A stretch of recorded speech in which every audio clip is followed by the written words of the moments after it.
Ellos estamos de acuerdo en que se abran todos los paquetes electorales que se tengan que abrir. De que les pasó un tráiler encima y ni las placas alcanzaron a tomar. Anuncio que he tomado la decisión de regresar al Senado de la República. Morena va por 3 sexenios tras ganar con holgura la presidencia de la República, 7 gubernaturas, 27 congresos locales y las mayorías en el Congreso.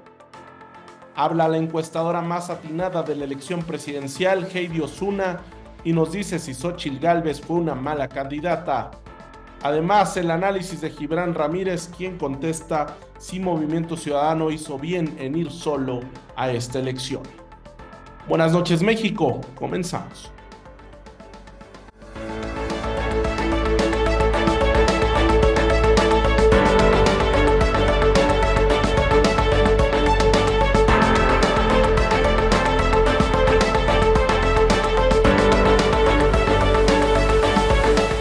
Muy buenas noches, miércoles 5 de junio del 2024, ha pasado ya la elección más grande de los últimos tiempos.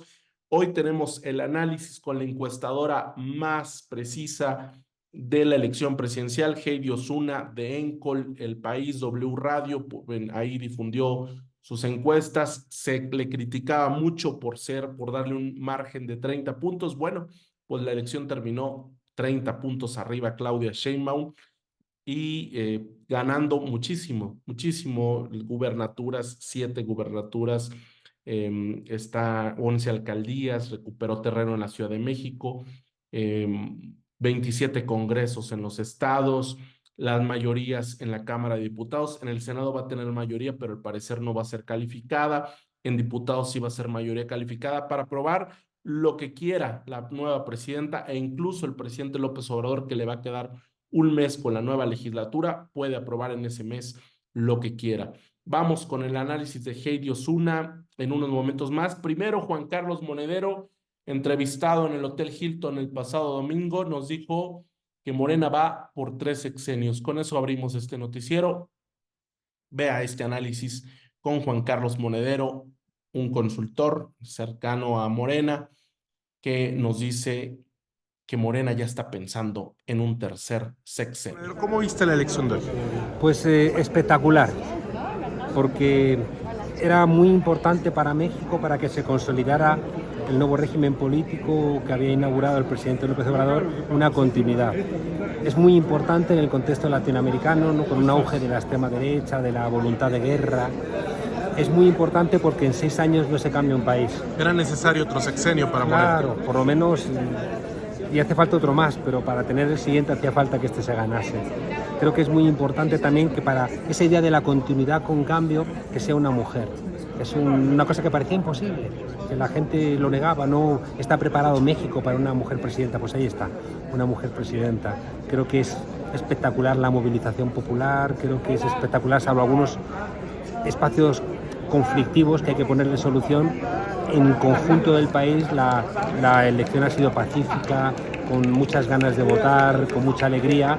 Y bueno, lo único es que ahora hace falta que la oposición se dé cuenta de que vive en un mundo irreal y tiene que bajar a tierra y empezar a reinventarse, porque también es bueno que haya una oposición en México, que con esta gente no existe. Ahora ya quedó conformada una oposición con la Marea Rosa, no precisamente con Xóchitl, sino con la Marea Rosa. Se ve un movimiento ya nutrido de la oposición.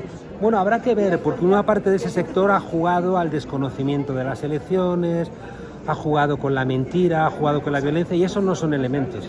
Una oposición tiene que asumir las reglas del juego, y es el primer elemento. Y la sensación que yo tengo es que ni la Marea Rosa, ni por supuesto Xóchitl, ni los que la acompañan han asumido las reglas del juego. Y por tanto yo creo que tienen que ahora transformarse. Y como dicen los alquimistas, para poder realmente transustanciar el plomo en oro, hace falta ayuno y oración. Así que yo le recomiendo a la oposición ayuno y oración. Oye, ¿qué dices de los temores que hay sobre que Sheinbaum sea una extensión del presidente López Obrador, que no haya como tal un retiro del presidente, sino que gobierne a través de Sheinbaum? Pues esa gente no conoce a Claudia Sheinbaum, no conoce al presidente López Obrador, no conoce las dinámicas históricas. Además, cuando alguien ha intentado hacer esto, ha salido mal en este país. Y luego el presidente López Obrador... ¿Tú no tienes ese temor, por lo visto? No, ninguno. sea, ¿cuándo ha mentido el presidente López Obrador? ¿Cuándo no ha cumplido algo que él se haya comprometido con su pueblo? Hacer o no hacer.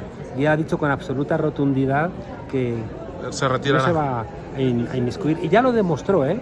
En las primarias alguien quiso llamarle y él dijo, no, yo ya he entregado el bastón, ahora le corresponde a Claudia Sheinbaum desarrollar, ¿no? Lo que corresponda. Entonces, yo creo que no hay ningún riesgo al respecto. ¿Que le van a pedir opinión? Ojalá. Sería un desperdicio un candidato, un presidente con esa capacidad que no le consultaran cosas. Eso no ocurre en ningún lugar del mundo. Es decir, la consulta a los exmandatarios es una constante. Pero de ahí a que él exprese su opinión sin que se la pidan, estoy convencido de que no lo va a hacer. Oye, Juan Carlos, ya por último, ¿estás como consultor de Morena? No, yo soy un profesor universitario que acompaña desde hace muchos años, sobre todo al Instituto Nacional de Formación Política y, bueno, pues, siempre estás cerca, pero no, o sea, en términos laborales... ¿Te consultan algo? No. Bueno, siempre estamos ahí colaborando, estamos cerca. Creo que Morena y Podemos nacieron al unísono. Compartimos muchas lecturas. Entendíamos que había que hacer nuevos partidos, que había que vencer al modelo neoliberal, que hay que tener un horizonte socialista, un horizonte de izquierda, que hay que buscar una integración regional con los partidos y países hermanos, que hay que fomentar el feminismo, que hay que defender el medio ambiente, que hay que apostar por la paz. Es decir, compartimos muchas cosas. Y por tanto, siempre Morena ha seguido lo que hacíamos en Podemos y Podemos ha seguido lo que hacía Morena. Y como yo ahora no tengo responsabilidades en Podemos, tengo más tiempo para poder estar, bueno, pues colaborando a un internacionalismo que a lo mejor en el siglo pasado era un internacionalismo bélico y ahora es un internacionalismo de las ideas. El horizonte de Morena, ¿cuántos años?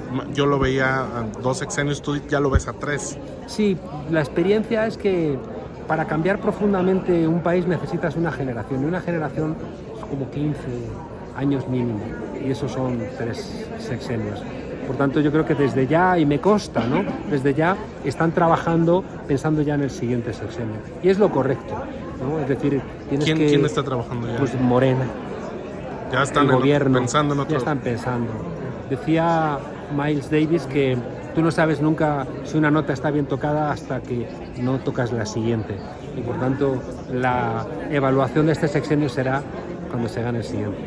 Gracias, Juan Carlos. Y vamos con el análisis de Heidi Osuna, directora de ENCOL. Heidi, una de las encuestas más atinadas, si no es que la más atinada, fue la tuya.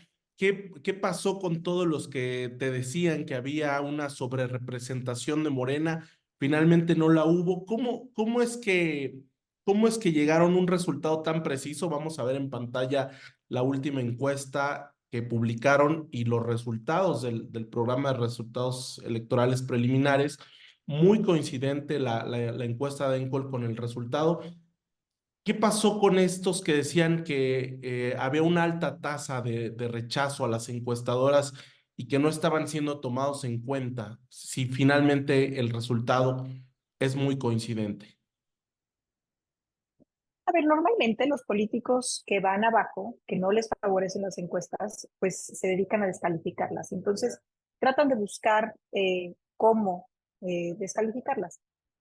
También esos mismos políticos que van abajo usan unas cosas que ellos dicen que son encuestadoras o encuestas que la verdad no lo son. ¿Por qué? Porque no tienen una metodología rigurosa, no tienen pues un método para hacer estudios de opinión. Solamente lanzan llamadas robóticas o solamente lanzan unos sondeos por internet en donde pues no hay ninguna forma que ligue que esa persona tiene credencial de elector vigente, corresponde a una sección electoral determinada. Por eso es que las encuestas en vivienda, hasta el momento, hasta esta elección, siguen siendo la mejor metodología, casa por casa. ¿Por qué? Porque nosotros hacemos una muestra de secciones electorales. Entonces estamos tocando una vivienda y sabemos que esa persona en dónde vota, cuál es su sección electoral, a qué sección electoral corresponde. Nosotros de todos modos nos cercioramos, le preguntamos, y obviamente confiamos en lo que el informante nos está diciendo, les preguntamos si tienen credencial de elector vigente del domicilio que estoy visitando. A ver qué pasa con esas supuestas encuestadoras que hacen encuestas telefónicas con robots, pues que están marcando a celulares y entonces puede ser que estén marcando al mismo domicilio o que estén haciendo prácticamente todas sus encuestas en las mismas secciones o con el mismo perfil de informante. Entonces, pues bueno, esa es la diferencia entre una encuesta con una metodología seria y una supuesta encuesta, ¿no? Que no tiene metodología alguna. Eso es lo que pasa. ¿Qué pasaba con la tasa de rechazo? Hubo también una gran desinformación causada por Xóchitl Gálvez, en donde hay de dos cosas, ¿no? Hay de dos opciones. O Xóchitl Gálvez desconocía totalmente el tema, ¿no? Que puede ser, o nos estaba mintiendo a todos, ¿no? Porque decía que, por ejemplo, que si la muestra de 1,000 personas, y el rechazo era del 50%, pues solo se les preguntaba a 500, lo cual es una falsedad. Si la tasa de rechazo es de 50 personas, nosotros de todos modos vamos a esas, tenemos que entregar pues 1,000 entrevistas. Si decimos que la muestra es de 1,000 entrevistas efectivas, lo único es que tocamos muchas más puertas para poder llegar a esas 1,000 viviendas o a esos 1,000 informantes. Entonces, ¿cómo hacíamos un poco para el rechazo a la encuesta? ¿Cómo lo sustituíamos? Pues bueno, con el vecino, ¿no? Con la casa de junto. Y es muy probable que el vecino, pues, vota en la misma sección electoral. Es probable que tenga pues, las mismas problemáticas, al menos en la autoridad inmediata, que es la presidencia municipal, se topa con el mismo bache, si tiene una buena o mala calidad de agua, pues seguramente es prácticamente lo mismo. Entonces lo sustituimos con la vivienda que sigue, ¿no? Que puede ser, si es un edificio, pues la vivienda que está en un piso de arriba o en un piso de abajo, o en la que sigue, o si es una casa, pues la casa contigua, ¿no? Obviamente que no termine, que sea en la misma sección electoral. Entonces, con eso podemos amortiguar un poco pues, esta no respuesta.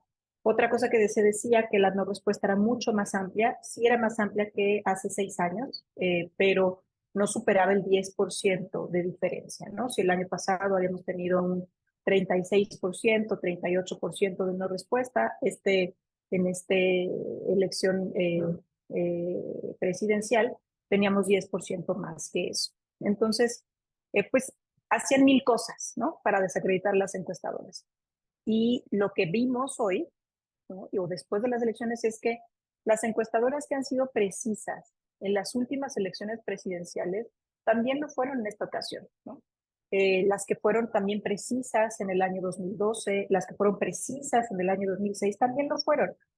Podemos dar un sinfín de nombres, obviamente pues Encol fue muy precisa, hace 6 años fue muy precisa en esta elección presidencial, Demotecnia, Las Heras también fue muy precisa, Covarrubias, lo mismo, Verumen también, Consulta Mitofsky también estaba dentro de los rangos. ¿Cuál es el común denominador de todas estas empresas? Pues todas estas empresas hacemos investigación, no hacemos propaganda electoral. Todas estas empresas, pues hay una cara que responde por los números, ¿no? Todas estas empresas somos miembros de la MAI, tenemos un sistema de calidad que nos audita, todas estas empresas hacemos en vivienda, casa por casa, las encuestas. Heidi Osuna, algo que te quiero preguntar, en tus encuestas me diste anticipadamente también el voto por clases económicas. Decías, bueno, lo que alcancé a ver es que las clases medias no necesariamente iban a votar por Xóchitl Gálvez, que era como un hito, ¿no? De esta elección.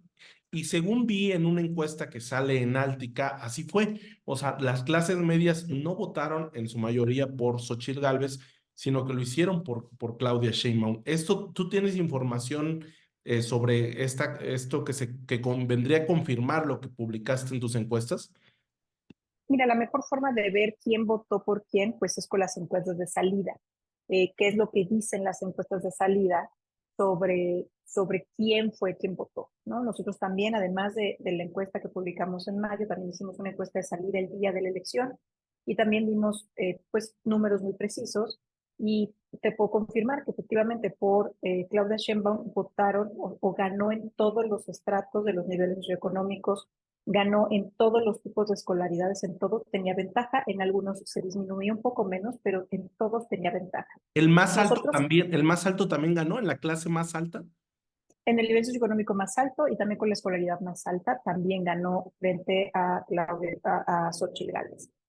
Algo que nosotros hicimos para El País y W Radio fue que estuvimos haciendo esta serie desde julio de 2023 y nuestros números fueron muy consistentes. Siempre había una amplia ventaja para Claudia Sheinbaum, un lejano segundo lugar para Xochitl Gálvez y un tercer lugar para el Movimiento Ciudadano. En algún momento tuvimos a Movimiento Ciudadano pues más cerca del segundo lugar que el segundo lugar del primer lugar, que fue cuando Samuel García estaba en la contienda, pero duró muy pocos meses, ¿no? O muy poco tiempo que lo estuvimos midiendo. Vimos cómo Movimiento Ciudadano se alimenta de los dos extremos, ¿no? Esta teoría que también decía la oposición es que si declina Movimiento Ciudadano, entonces ya gana PAN, PRI, PRD. Esto era una mentira porque ahorita lo vemos, ni sumando esos 10 puntos hubieran tenido oportunidad de ganar. Pero aparte, esos 10 puntos, ese electorado del Movimiento Ciudadano, lo comparte tanto la izquierda como la derecha. Vemos cómo va creciendo Jorge Álvarez Maínez y cómo va quitándole votos a Morena y cómo va quitándole votos al frente. Este 10% no todo era en contra de Morena, muchos eran igual y desencantados de Morena, pero igual con una ideología de izquierda. También hicimos para El País una encuesta en donde les preguntamos la ideología, ¿no? Si se identificaban por derecha, izquierda o centro, y hasta en los que se identificaban de derecha, ganaba Claudia Sheinbaum.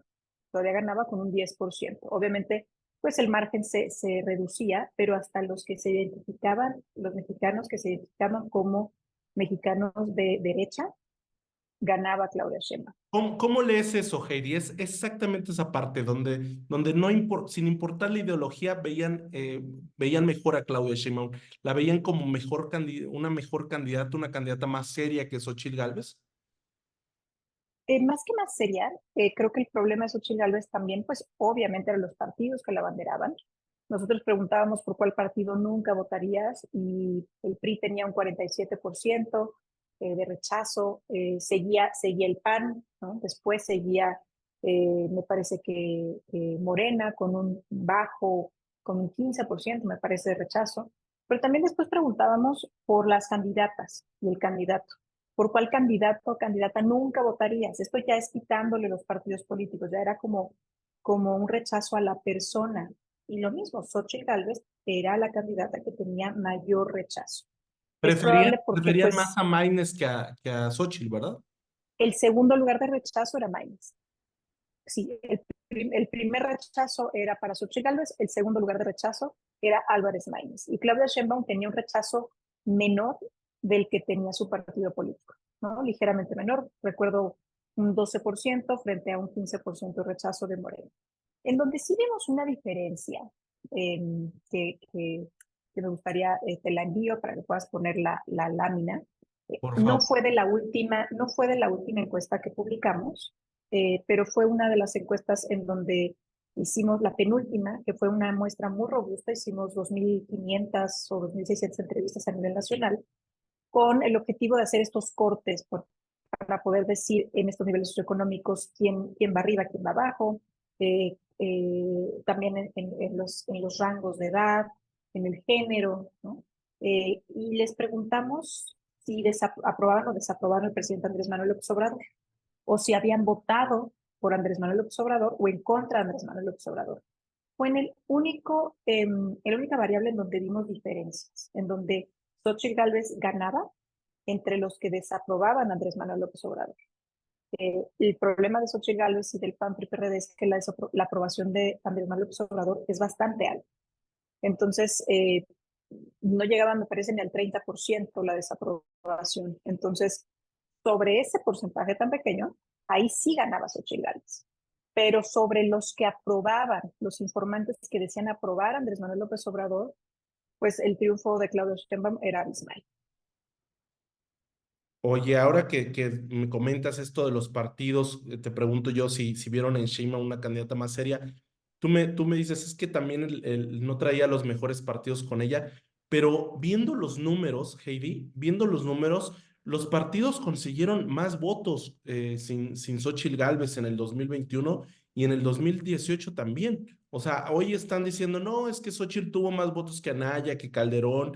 Pues sí, pero no están tomando en cuenta la votación por partido. Si nos vamos solo por partido, los partidos consiguieron más votos en 2018 y en 2021. No vamos a hablar del 2012 porque entonces ganó el PRI, pero en 2018 y en 2021, en 2018 una elección presidencial, con el PAN y el PRI fueron separados. Si se suman esos votos, los votos que tuvo Anaya y los votos que tuvo José Antonio Meade, fueron más votos que los que tuvo Xóchitl Gálvez. Y en 2021 también tuvieron los partidos, no eran elecciones de presidencia, pero eran de Congreso, tuvieron 19.5 millones de votos. Hoy Xóchitl consiguió 15.6 millones de votos. O sea, no estamos hablando, además de unos malos partidos, de una mala candidata. A ver, es que no podemos mezclar elecciones. La elección intermedia inmediata es una elección federal y algo que estamos viendo cómo se está comportando el electorado mexicano es que al presidente en turno, cuando hay una elección a la presidencia, le dan este voto de confianza, de darle un Congreso robusto, de darle poder en el Congreso, ¿no? De votar, de hacer poco voto diferenciado, de votar por, en este caso, votaron por Claudia Sheinbaum y votar Morena para el Congreso.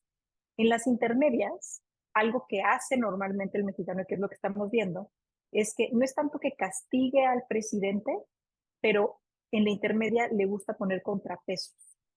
Entonces, ¿cuál era el contrapeso en la intermedia? Pues PAN y PRI y PRD. Entonces, no podemos confundir elecciones federales intermedias con una elección a la presidencia, porque es distinto. La naturaleza es distinta. Yo creo que muchas personas que eran afines a Morena votaron por PAN, PRI, PRD al Congreso por tener estos contrapesos y estos balances. Pero, ¿y si lo compararías con la de 2018 separando los partidos? O sea, el PAN, PRD, Movimiento Ciudadano, y si le sumas los votos que obtuvo el PRI por separado, son más votos que los que tuvo Xóchitl Gálvez en esta ocasión, en 2018. Sí, solo que hay que quitar en esa votación de Anaya, por ejemplo, Ricardo Anaya va con Movimiento Ciudadano, hay que quitar los votos de Movimiento Ciudadano. Y José Antonio Meade iba con el Verde y con Nueva Alianza. Entonces también tienes que quitar a estos partidos de la ecuación de lo que resultó de votos para José Antonio Meade. A ver, y hay otra cosa que que los partidos no pueden culpar a Xóchitl Gálvez. Los partidos no eran los mismos en 2018. En 2018 Morena no gobernaba, llegó a la elección presidencial sin gobernar estados. Fue la primera vez que ganó estados, ¿no? Ganó, antes no estaba Morena, ¿no? Ganó algunas elecciones federales, ¿no? Por eso es que no nos podemos ir con esta idea de que las elecciones a la presidencia se van a parecer a las elecciones federales intermedias, ¿no? Constantemente es el ataque que hacían a las encuestadoras, decían, es que no es posible, ¿no? Están sobreestimando a Morena porque en las elecciones federales no tuvo esa votación. Pero son otras elecciones totalmente distintas. Si las elecciones a la presidencia se parecieran a las elecciones federales inmediatas, entonces el PRI seguiría gobernando México. Nunca hubiera perdido el PRI, ¿no? Nunca hubiera sido presidente Calderón, nunca hubiera sido presidente Fox, nunca hubiera sido presidente Andrés Manuel López Obrador. Entonces,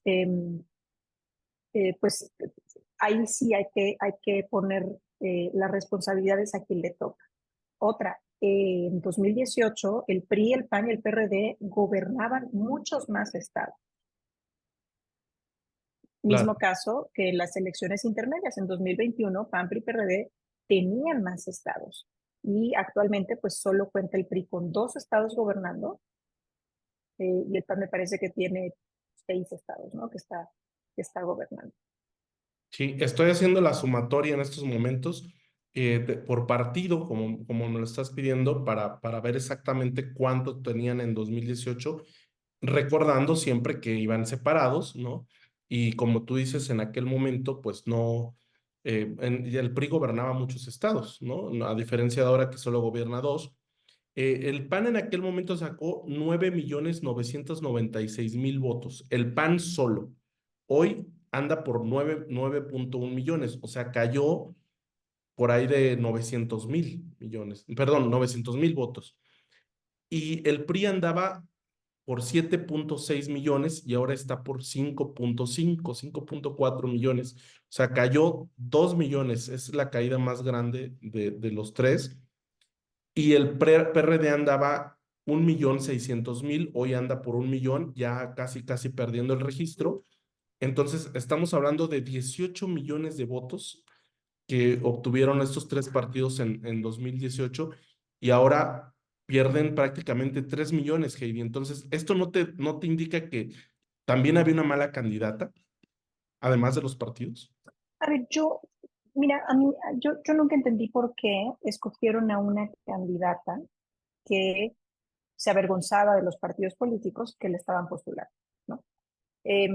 Algo que tienes que hacer para ganar elecciones, a veces hay elecciones que inmediatas que sabes que no vas a ganar, pero lo que tienes que hacer es incentivar a tu electorado, preparar a tu electorado, pues es poner una candidata que esté orgullosa de ser candidata de tu partido. Y durante toda la campaña vimos a Xochitl Gálvez avergonzándose de ser la candidata del PAN, del PRI y del PRD. Entonces, ¿qué es lo que hace? Imagínate las bases del panismo, las bases del priismo.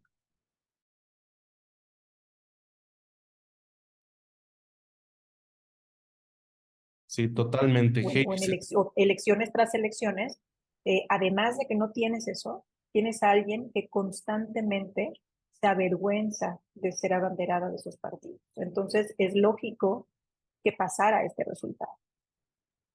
Claro, Heidi. Bueno, pues te agradezco este análisis, Heidi Osuna, directora de ENCOR. Felicidades nuevamente. Yo quería que llegara este día para decirte, Heidi, fallaron, se sobreestimaron por 20 puntos. Tenía la idea de que había cierta sobreestimación de Morena y no había ninguna sobreestimación de Morena. O sea, la gente realmente les dijo lo que iba a pasar, Heidi. A ver, es que eso hacemos los encuestadores. Los encuestadores que hacemos investigación y que hacemos encuestas serias, lo que hacemos es darle voz a la gente, a lo que sienten, a lo que piensan. Y muchas veces coincide con el resultado electoral, ¿no? Exacto, como en estos momentos. Normalmente esto pasa en las elecciones presidenciales y en otros momentos no pasa con tal exactitud, pero sí contamos esa historia, ¿no? Lo que sí, pues obviamente es garrafal para las encuestadoras, pues es que no le demos al ganador, ¿no? Que pongamos a otro ganador, ¿no? Y sobre todo en una elección presidencial. En una elección presidencial que te lo digo sinceramente, desde ENCOL nosotros realizamos encuestas en vivienda porque seguimos creyendo que son las que fotografían mejor al electorado mexicano, pero también estamos abiertos a nuevas metodologías y las estuvimos probando. Obviamente la única proyección que nosotros sacábamos eran las de vivienda, pero estuvimos haciendo encuestas digitales, estuvimos haciendo encuestas telefónicas, encuestas mixtas, justamente para ir probando metodologías, porque sabemos que con el paso del tiempo se va a ir agotando seguramente la encuesta en vivienda. En Estados Unidos desde 1989 ya no se hacen encuestas en vivienda, no porque dejaran de ser certeras, sino por el alto costo que significa una encuesta en vivienda, que nos está pasando en México, son muy caras hacer las encuestas en vivienda. Pero bueno, nosotros hacemos distintas metodologías y en todas las metodologías, Claudia Sheinbaum tenía una amplia ventaja. Entonces, estas supuestas encuestadoras robóticas o digitales que daban por ganadoras Xochitl Gálvez, la mayoría de los encuestadores serios sabíamos que era mentira, porque nosotros también hacemos esas metodologías Obviamente no nos atrevemos a publicarlas, pero hasta en esas metodologías, Claudia Sheinbaum tenía una amplísima ventaja frente a Xochitl Gálvez. Qué revelación, no sabía esto que me estás diciendo, Heidi, de que ustedes también hacían lo mismo que hace, voy a ponerle nombre, Massive Caller, ¿no? Pero ustedes les salió un resultado diferente, ¿no? Obvio, el margen se reducía un poco el margen, pero se reducía 5, 8 puntos, ¿no? Pero de todos modos seguían siendo arriba de 15% que siempre tuvo Claudia Sheinbaum. Pero sabíamos que no podíamos, o todavía no hay la tecnología, y todavía hay mucha población que no está conectada, o que no tiene un teléfono celular, que no te contesta. El rechazo en las encuestas telefónicas es muchísimo mayor que el rechazo que se tiene en una encuesta en vivienda. Ah, vaya dato, eso no sabía, Heidi, que eran más los que te rechazaban por teléfono que en persona. ¿De cuánto estamos hablando en porcentajes? Se te puede ir a un 70% de rechazo En vía telefónica. telefónica. ¿Y en vivienda? Dependiendo la población, pero a nivel nacional me parece que la última de nosotros estuvo en 38, 39% de rechazo.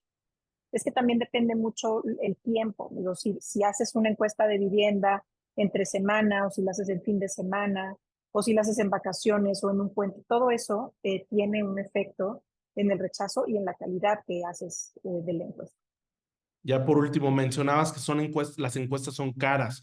¿Quién paga las encuestas en su caso? ¿Las paga el medio donde se publican? En este caso las veíamos en El País. Dependiendo, cuando hacemos con un medio de comunicación, pues tenemos normalmente un convenio con ellos, y cuando hacemos obviamente para partidos, pues los partidos políticos las pagan, o a veces son pues como un joint venture en donde tanto el medio como nosotros participamos en el gasto de la encuesta. Normalmente las encuestas que Encol publica no tenemos una utilidad, porque para nosotros lo importante es publicarlas. Pero eso lo hemos hecho desde que nacimos, ¿no? Desde la primera elección presidencial que estuvimos, nosotros siempre hemos invertido en publicar encuestas, y no solamente encuestas electorales. Si tú sigues Encol, vas a ver que el 8 de marzo siempre realizamos una encuesta sobre equidad de género. En ciertos momentos hacemos algo sobre 10 de mayo, en ciertos momentos hacemos algo de regreso a clases, sobre pandemia hicimos varias encuestas. No solamente son encuestas electorales en las que nosotros invertimos para poder dar a conocer nuestros números. La mayor parte de los clientes de Encol son clientes privados, de la iniciativa privada, y toda la información es de ellos, pertenece a ellos. Nosotros no podemos publicar absolutamente nada de los clientes que tenemos. Entonces, la única oportunidad que tiene una encuestadora de poder estar en medios de comunicación, pues es realizar estos convenios de intercambio con medios de comunicación para poder realizar encuestas tanto electorales como de corte social. Ya para cerrar, Heidi, esta vinculación que se quiso hacer en algún momento por parte de la oposición, e incluso hubo medios de comunicación que señalaron cierto vínculo de Encol con Morena. ¿Qué respondes a eso? Se hablaba hasta de una casa rentada, ¿no? Que tenía alguien de Encol. ¿Qué responden ustedes? A ver, Encol es una empresa que trabaja para todos los partidos políticos. Trabajamos para las empresas más grandes de este país y trabajamos para organizaciones sin fines de lucro también.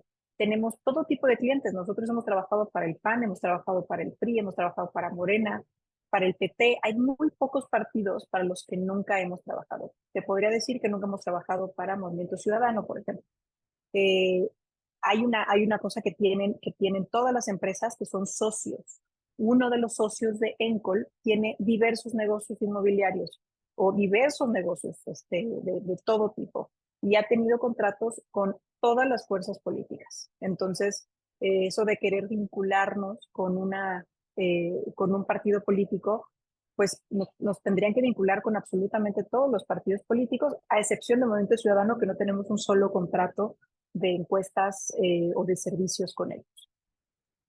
Heidi Osuna, pues muchas gracias por esta entrevista. Vamos a seguir sin duda las siguientes encuestas porque pues ya ya más que verificado está que el trabajo que hicieron pues fue de 10 con un margen. Ya vimos, bueno, vimos hace unos momentos en pantalla cómo se acercaron prácticamente al resultado y pues seguir esto reafirma la confianza en ustedes.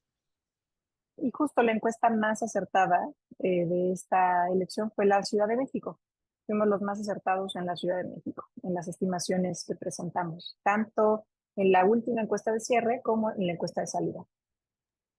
Pues ya tenemos una encuestadora de cajón para la siguiente elección que hay que seguir, Heidi, que es la de Incol. Gracias, Gustavo, qué gusto. Igualmente, buenas noches. Y no se pierda a continuación el análisis de Gibran Ramírez de Movimiento Ciudadano. Está con nosotros esta noche y le agradezco Gibran Ramírez, ex morenista, fue candidato a la Cámara de Diputados. Entiendo que sí llegas, Gibran, a la Cámara. Buenas noches. Hola, buenas noches. Sí, todo indica que voy a estar en la cámara, pero a mí no me gusta cantar victoria antes de tener los papeles en la mano. Así que vamos a esperar a que acaben los cómputos distritales de la circunscripción y si todo sale como ha estado hasta ahora en los conteos rápidos, etcétera, etcétera, vamos a estar ahí en la Cámara de Diputados. Gibran, ya viendo los resultados, es miércoles, ya pasaron los momentos de efervescencia, de dudas. Digo, apenas empiezan los cómputos, como bien refieres, pero ya tenemos, digamos que certeza de lo que pasó el domingo. ¿Cómo lees lo que pasó el domingo? Antes de preguntarte cualquier cosa de si Movimiento Ciudadano se equivocó, ¿cómo lees en general los resultados? Bueno, hay la ratificación masiva de una mayoría política, ¿no? Del 60% del país, que comparte cómo se han hecho las cosas, un proyecto de nación, pero además, yo diría un cálculo de lo que sienten que está bien con la política, es decir, una ratificación social del neoliberalismo. Es como que se cerró el círculo y, y la parte social que le faltaba a este régimen neoliberal, que lo sigue siendo, pues hizo que se relegitimara y que fuera aceptado por una mayoría de mexicanos. Y hay que asumir eso, hay que construir una alternativa, un programa político que el Movimiento Ciudadano ya hemos venido desarrollando, pero hay que pensar al país desde ahí. Creo que en eso se equivocaron el PAN y el PRI y que el diagnóstico correcto era el nuestro. Dante Delgado lo dijo varias veces. Quieren ganar la elección presidencial con la misma fórmula con la que fueron perdiendo todas sus gubernaturas. No tenía ningún sentido político, era ver hacia enfrente, era saber que la aprobación del presidente de la República y el rechazo al PRI y al PAN estaban diciendo algo del momento social y político que vive el país, y era construir sobre nuevas ideas y sobre nuevos perfiles también. No lo hicieron allá, nosotros intentamos hacerlo con los elementos que tuvimos a la mano, fueron muchos menos elementos que los que tuvo el PRI y el PAN. Éramos, éramos un pequeño batallón ante dos ejércitos. Entonces, estoy muy orgulloso de la campaña que hicimos, la verdad. La campaña de Maínez y en general la campaña del partido. ¿Tú coincidirías con este análisis que hace la politóloga Denise Dresser, que dice, volvieron a colocarse los mexicanos las cadenas que les quitamos? ¿Coincidirías con eso? Que nos quitaron quién. No, yo creo que no están. Es que los intelectuales de la transición no están entendiendo nada todavía. Y sí tienen una idea muy elevada de ellos mismos. Todos los que se subieron a ese discurso. Lo que pasó fue, Tú sí lo estás entendiendo, Gibran, en este momento? pues mira, yo escribí mucho en 2018, en 2017 quizá empecé a hacerlo, una crítica sistemática a la idea de la transición a la democracia en México. Publiqué varios artículos en El Sur de Acapulco, publiqué algunos en Horizontal, alguno más en Nexos, están ahí por fragmentos. Se llaman, algunos de ellos son pluralistas, pero no son demócratas, que era una crítica a la intelectualidad de la transición, que te decía, yo creo que tiene una idea muy elevada de sí misma porque piensa que lo que planteó hacer con ciertos cambios legales generó los cambios políticos y sociales a los que ellos aspiraban, como una profecía autocumplida, una buena profecía autocumplida.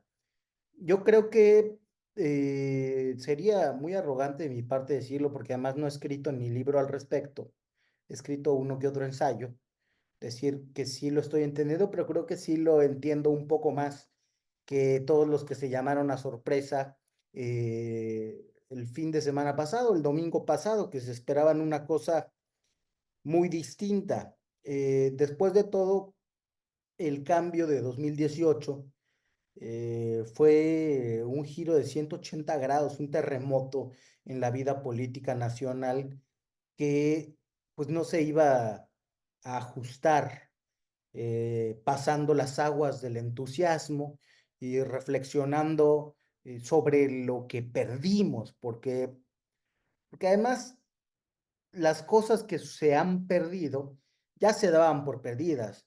Es decir, en el sistema de salud, que sí empeoró mucho, el primer nivel ya no era considerado por la gente. Tú no te vas a atender una gripa al IMSS, ¿no?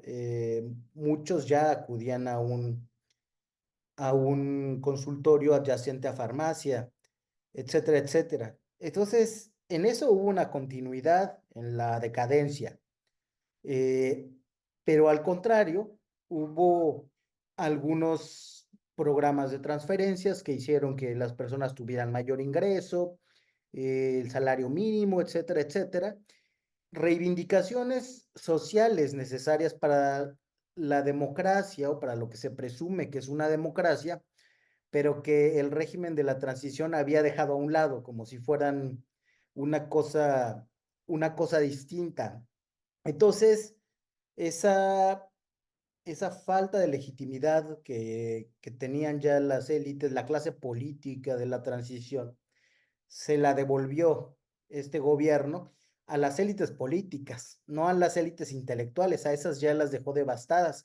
Sin embargo, a los políticos del PRI, del PAN, los que salieron a tiempo del PRD, pues sí los recibieron y por eso te digo que es una relegitimación del neoliberalismo, ¿no? Ahí están todos esos cuadros y seguro que cuadros técnicos también.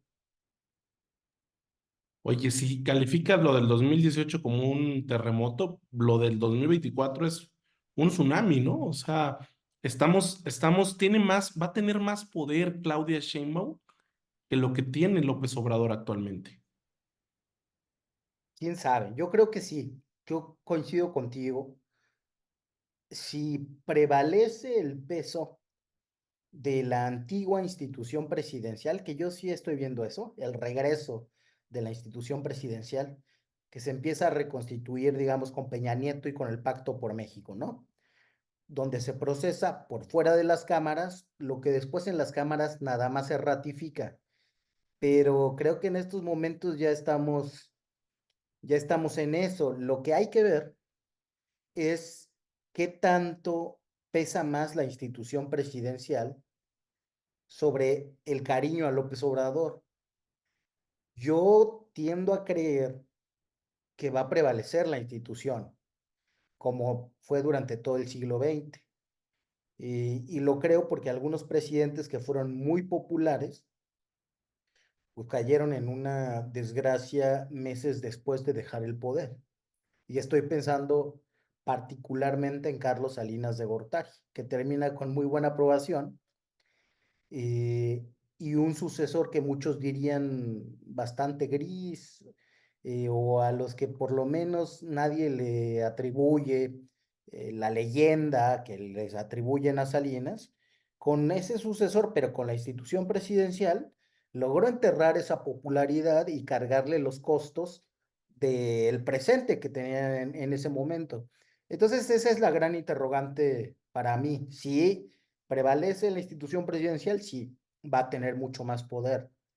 Si prevalece el cariño por López Obrador, lo que va a tener es un poder, pero derivado y condicionado, con un arma cargada por ahí, que es la revocación de mandato. Pero ese escenario es el que veo más remoto. Eh, ya dijo López Obrador que sí la va a recibir, si la va a visitar si lo va a visitar a su rancho. No sé qué tanto vaya a suceder eso, pero sin duda que se va a configurar un escenario interesante para ver esta nueva constitución del régimen político, que ya se trata de otra cosa. Está muy lejana a la ley electoral que nos dimos y creo que la población ha dado su respaldo a eso. No importa que el presidente se meta o no se meta, no importa que los programas sociales se usen o no se usen, ya le dimos la vuelta a todos. Ya lo hizo el PAN, ya lo hizo el PRI, ya lo hizo Morena, ya lo hizo toda la clase política y, y, y el voto, así, el tsunami, como dices, de alguna manera refrenda que eso no está mal visto mientras haya algunas condiciones, como que la gente tenga dinero en la bolsa, como que haya alguna mejora económica o social.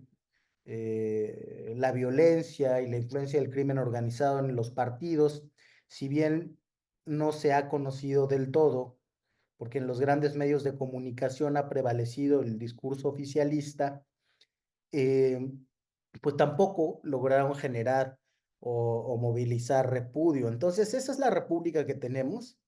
Eh, Eso han sancionado las urnas y desde ahí tenemos que construir una oposición, en nuestro caso, pues socialdemócrata, que piense, porque es lo primero que tenemos que hacer. Tenemos que superar al neoliberalismo. Ninguna sociedad del mundo que ha pasado por estos periodos neoliberales tan intensos ha superado el neoliberalismo por completo, porque para superarlo, primero tenemos que generar una idea mejor. No se trata nada más de ser antineoliberal. Construir el post-neoliberalismo es construir ideas que por ahora no están sobre la mesa, que no estamos entendiendo algunos o que no suscribimos por otro lado. Hay gobiernos de otros países que han transitado hacia nuevos autoritarismos con amplio respaldo social, como El Salvador o como la India, o como Turquía, que han resuelto su posneoliberalismo de esa manera. El reto en México es pensar cómo lo vamos a resolver nosotros, y si este nuevo gobierno seguirá con las mismas tendencias o hacia habrá un viraje hacia los servicios públicos, como en teoría tendría que hacer la izquierda. Y ahí nosotros estaremos para discutir y para construir. Oye, para cerrar, Gibran, ¿no se equivocó Movimiento Ciudadano al no unirse a Morena, perdón, a Xóchitl Gálvez, al PRI, PAN, PRD? Cuando vemos la votación, ni uniéndose hubieran llegado sumados. Si fuera esto una suma de votos, Movimiento Ciudadano tuvo 5.8 millones, Berta Xochitl tuvo 15.6 millones, sumados son 21 millones de votos aproximadamente, pero estamos haciendo sumas como si eso ocurriera en los hechos. Sabemos que muchos en Movimiento Ciudadano, si les pones al PRI enfrente, no votarían por un No, candidato. claro que no. Entonces, ¿cómo entender esto que pasó de Movimiento Ciudadano? ¿No se equivocaron al ir solos y quedar en un lejano tercer lugar? ¿No hubieran ayudado más a una candidatura común de toda la oposición contra Morena? No, porque es como te decía, no se trata no se trata nada más de presentarnos contra una opción política, sino de ver los matices que no quiere ver ni el PRI ni el PAN y pensar desde ahí el futuro. Dante Delgado suele decir que nos están invitando al Titanic y lo que se está viendo es que eso así fue, ¿no? Yo creo que a MC le habría ido súper mal de sumarse a esos partidos que además concentran muchas opiniones negativas. De hecho, eh, y no sé si es una imprudencia decir esto, yo creo que costaron en votos las declaraciones de Luis Donaldo Colosio, que mucha gente que dijo, ah, bueno, si nos van a invitar a votar por Xochitl, pues mejor nos vamos con Claudia. Y las encuestas muestran que el momento de mayor disminución de intención de voto para Claudia Sheinbaum fue el momento de mayor crecimiento de Movimiento Ciudadano.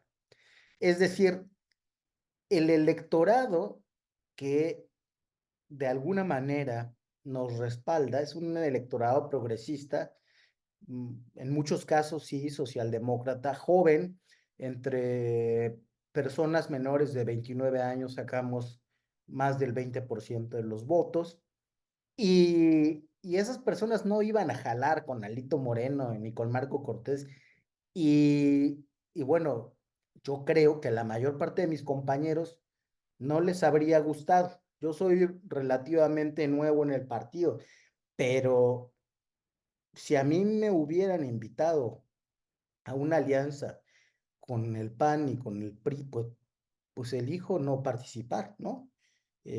Por eso es que el único lugar en el que yo podía hacer vida política es Movimiento Ciudadano. Y creo que mucha gente que rechazó al PAN y al PRI han visto una opción en el Partido Naranja porque se ha mantenido distante programáticamente de esa política neurótica, de el griterío que ha defendido esa coalición.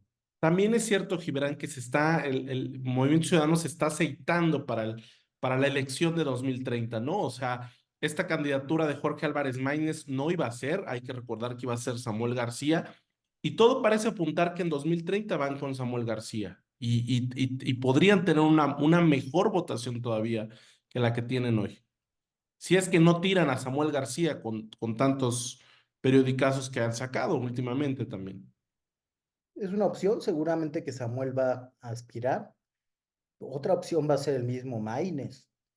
Eh, Mucha gente que lo veía con simpatía son menores de edad que se politizaron en esta Sí. elección. Yo no le daba 3% al principio y mira nada más, 10%.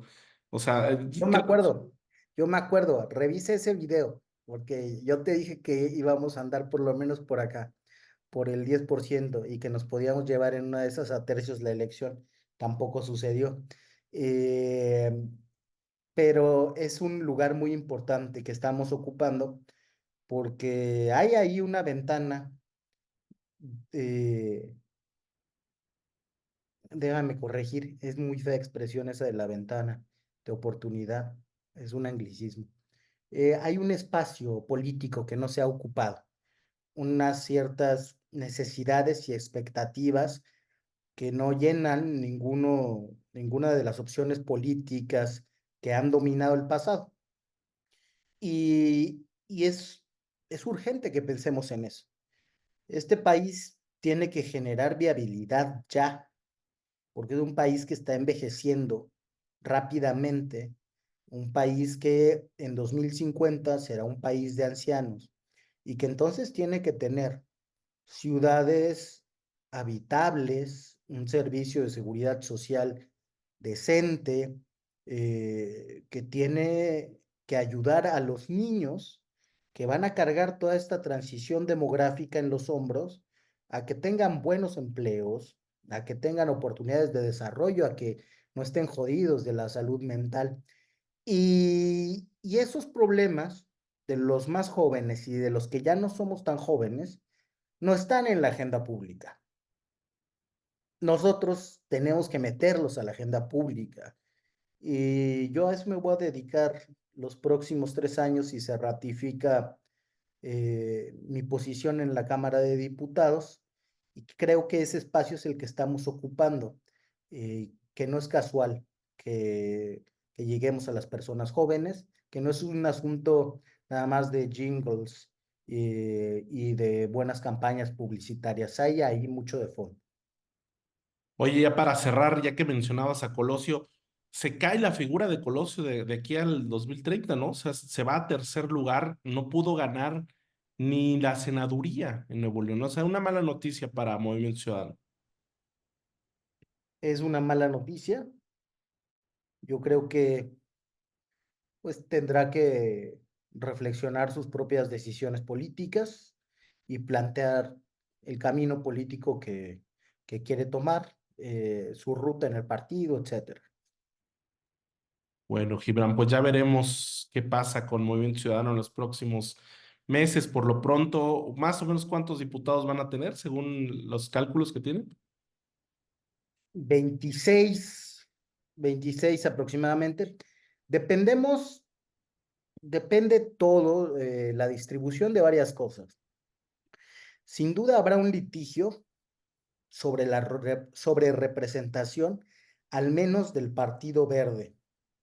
Los demás, pues parece que hicieron bien el fraude a la ley y entonces podrán justificar los distritos que les tocaban, los votos que obtuvieron y además la representación proporcional que los lleve a tener el número de diputados que se les calculan. Pero depende cómo acabe ese litigio del verde que habrá. Depende de si el PRD pierde el registro, que yo creo que lo perderá también. Sí. Y entonces podemos tener más diputados que esos, ¿no? Ok. Oye, y Jalisco, ya por último, ¿cómo lo ves que está peleando? Morena no reconoce ahí que perdió. Bueno, Mario se quiere robar la elección. Mario es gente muy indecente. Eh, Delgado. Mario Delgado, sí. Es gentuza, Mario. Y lo que no gana, lo quiere arrebatar, en este caso con un razonamiento infantil, que es que si ganamos los distritos electorales federales, ¿cómo no vamos a haber ganado la gubernatura? No tiene ningún sentido. Han estado intimidando a personal del Instituto Electoral y de Participación Ciudadana, un instituto además que ha sido muy institucional, no es como aquellos que se han acusado de estar en manos de los gobernadores sistemáticamente. Es una mala noticia porque quiere decir que está el oficialismo envalentonado y con un sentimiento de que pueden hacer ese tipo de cosas sin que se los cobre la ciudadanía. Es un desplante de autoritarismo, que es mala noticia pensando en el futuro. Lo bueno es que la institucionalidad electoral ha tenido cierta resistencia ante ese tipo de prácticas y esperemos que ahora resista también. Bueno, Gibran, pues muchas gracias por este análisis, como siempre. Gracias a ti. Hasta pronto. Hasta luego, buenas noches. Bueno, pues muchas gracias por acompañarnos. No hubo oportunidad de darle las noticias porque esto se extendió muchísimo, pero le agradezco si pudo ver el programa de corrido o lo va a ver por partes. Un análisis completo, me parece, con Heidi, con Monedero y con Gibran Ramírez sobre la elección del pasado domingo. Más poder al poder, todo el poder para Morena, todo el poder para Claudia Sheinbaum, la ratificación de López Obrador. Si alguien veía esto como un referéndum, bueno, pues ahí está ratificado una aprobación altísima con lo que será el presidente López Obrador. Y bueno, pues la oposición cada vez más desdibujada, cada vez más reducida y estamos ante la probable desaparición del PRD. Lástima que un partido con esa historia se vaya, pero bueno, ya no, lo que el electorado está diciendo es que ya no tenía más que ofrecer el PRD, entonces estaremos en las próximas semanas confirmando que el PRD desaparece. Y lástima también, debo decirlo, que el Partido Verde tenga tantos espacios en la próxima legislatura, un partido que no ha ofrecido nada al electorado más que campañas publicitarias engañosas que conquistan a algún elector, algunos electores, y la votación de este año con su aliado Morena le permite tener muchos diputados. Se va a ir a juicio ese tema. Si obtienen la segunda fuerza en la Cámara de Diputados o se van a la tercera. Y bueno, pues la verdad es que impresionante la votación para el Partido Verde que pues ha conseguido gracias a Morena y gracias a que tienen un estado por lo menos gobernando San Luis Potosí, pero sí, la verdad lamentable un partido como este consiga tanto poder. Pero bueno, la gente es la voz de la gente, lo que se ha manifestado. Le han dado a Morena la mayoría que pedía, la mayoría calificada que pedía en diputados. En el Senado todo parece que no, que ahí va a ser el contrapeso, el Senado de la República. Qué bueno que haya contrapesos también, pero la gente ha dicho que la mayoría que necesitaba en la Cámara de Diputados se la da a Morena y ya veremos todo lo que pasa en las siguientes semanas. Gracias por acompañarnos esta noche de miércoles 5 de junio, ya más tranquilos después de una elección muy pesada para los que estuvimos cubriendo, y le agradezco que se asome a este canal de tantos que hay, que se asome en este cada miércoles. Yo lo espero la próxima semana. Buenas noches y buena suerte.